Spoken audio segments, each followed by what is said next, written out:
உங்களுடைய எந்த உபத்திரம் தான் சரி, நீங்கள் மனுஷன் முன்னால் அழுகாதீங்க. எந்த பிரச்சனை வந்தாலும் சரி, கர்த்தரை தேடுங்க.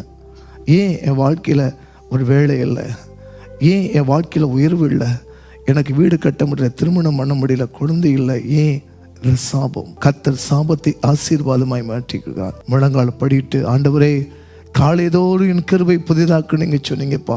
அவர் சமூகத்துக்கு முன்பாக நேராக நின்று தலைகள் தாழ்த்தி நீ மேலே உயர்த்தி, ஆண்டவரே நீங்கள் தான் எனக்கு தகப்பனா இருந்து வழி நடத்தும் என்று சொல்லும் போது, அவருடைய கட்டளை கீழ்ப்படியும் போது, அவருடைய வார்த்தையை வாசிக்கும் போது, வேதத்தை வாசிக்கும் போது கர்த்தர் சொல்ற சகல ஜாதிகளுக்கு அதை கர்த்தர் உங்களை மேன்மையை வைப்பார். நிச்சயமாகவே எந்த கோத்திற்கு முன்னாலும் ஆண்டவர் உங்களுக்கு மேன்மையான காரியங்களை செய்து கொடுப்பார். உங்களுடைய பாவங்களை நீ அறிக்கை செய்வாயாக. உன் உபத்திரங்களை பாடு இருந்தால் உன் கண்ணீர் எல்லாமே ஆண்டவர் சமூகத்தில் வைங்க. மனுஷர் போய் அழுகாதீங்க. சொல்ல கண்ணீரை காண்கிற தேவன் என்று சொல்லுகிறார்.